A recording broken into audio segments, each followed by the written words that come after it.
और राजभर साहब, शुरुआत आपसे ही करते हुए, देखिए बिना लाग लपेट के, चूंकि बीजेपी के प्रदेश अध्यक्ष से 1 घंटे तक गुप्त कमरे में आपकी मुलाकात चली है लंबी चौड़ी, तो मतलब फाइनली आपने डिसाइड कर लिया कि बीजेपी की तरफ जा रहे हैं आप?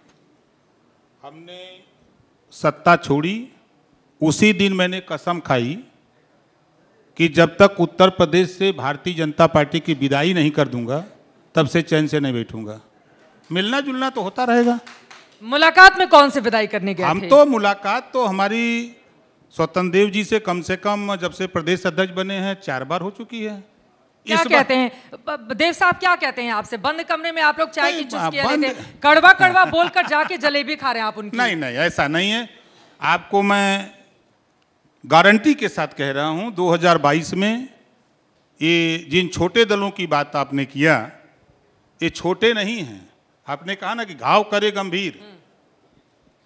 2022 में भारतीय जनता पार्टी को सत्ता से बेदखल करने के लिए ओम प्रकाश राजभर उत्तर प्रदेश की 403 विधानसभा सीट, 75 जिले, 18 कमिश्नरी में हम घूमते हैं।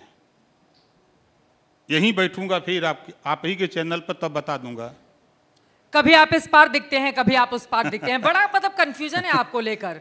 कभी आप ओवैसी जी के साथ, अभी बीजेपी के बड़े बड़े नेताओं से आपने मुलाकात की है, खबर है? नहीं नहीं, ये गलत। सिर्फ आपकी हमारी स्वतंत्र देव जी से मुलाकात है, हम गारंटी के साथ कह रहा हूँ। क्यों मिलने गए थे आप उनसे?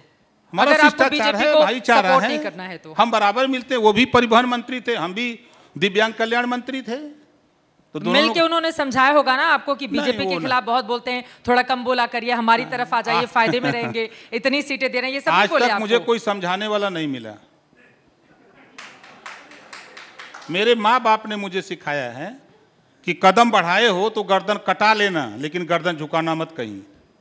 लड़ाई लड़ने निकले हो तो रण के मैदान में गर्दन कटा के आना, लेकिन गर्दन झुका के आओगे तो तेरी लाश भी नहीं दफनाऊंगा। ये मेरी माँ बाप का कहना है।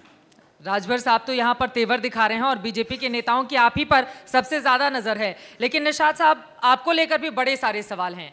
अब 2022 को लेकर आप बताइए, आप कहां खड़े हैं यूपी की राजनीति में कि आप बीजेपी से मांग कर रहे हैं कि हमको डिप्टी सीएम का पद चाहिए तो चाहिए?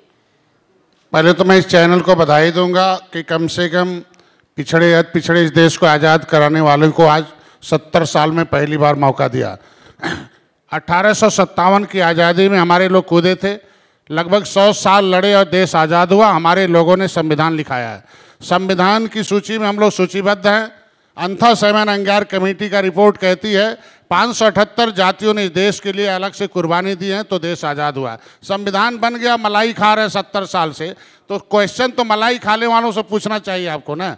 हम लोग तो लड़ाई लड़ रहे हैं। अगर 100 साल लड़ा हमारे पुरखों ने, राजनीतिक तौर पर आप कहां पर खड़े हैं? इतिहास तो आप गिना रहे हैं, राजनीतिक तौर पर आप कहां पर खड़े हैं? हम तो अभी भारतीय जनता पार्टी के साथ हैं, क्योंकि भारतीय जनता पार्टी में राजनीति नहीं कर रहा था। मैं पेशे से चिकित्सक था, उससे पहले योगी जी बोलते थे कि भाई इनका आरक्षण मिलना चाहिए, अनुसूचित जाति की सूची में सूचीबद्ध हैं।